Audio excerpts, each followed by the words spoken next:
Hey there, Unkim here. Today I bring you 5 beginner tips that will make the last spell a little bit easier when you start.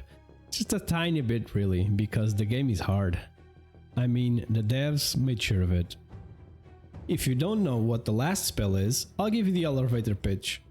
It's a turn-based tactical role-playing game with a roguelite structure. Your job is simple. You have to lead a team of heroes and try to stop a horde of monsters from destroying your haven during the night. In a nutshell, it's a gem for fans of the genre with insane replayability value. As always, I'll leave the links in the description below for you to check out later. Now for the tip number 1, there is an undo movement option. Whether your cat bumps your mouse, you poorly aim because we can't all be FPS gods, or even if you instantly regret your choice after moving a unit, you do have the options to undo it. An undo button will appear in the bottom left corner after you move. You press it and it's like it never happened, but be careful, it only works for movement, there is no undoing a bad action choice.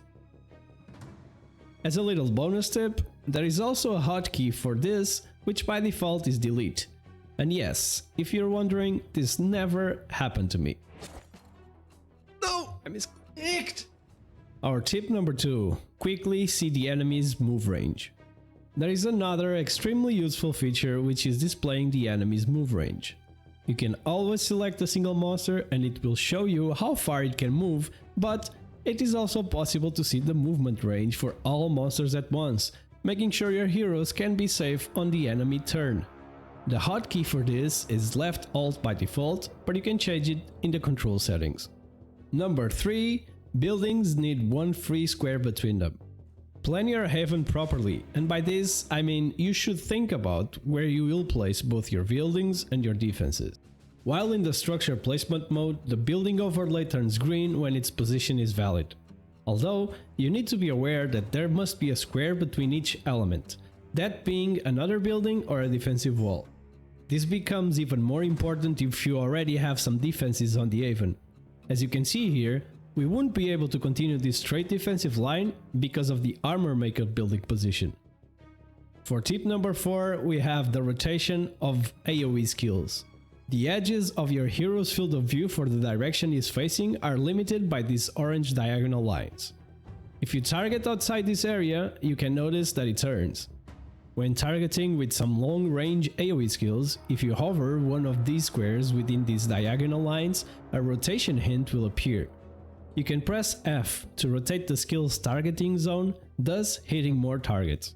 Just be careful not to hit your own defenses. The 5th and final tip, prioritize killing monsters with a purple exclamation point.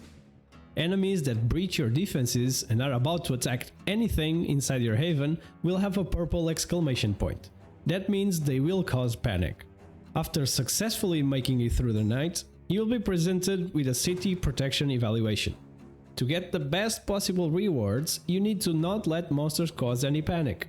If this is the case, you will get gold, materials, and 1 item as rewards. On the other hand, if there's even a single monster that caused panic, you will still get some gold and materials, but unfortunately, no item. I hope my hard-learned lessons will be useful so you can slay more monsters faster.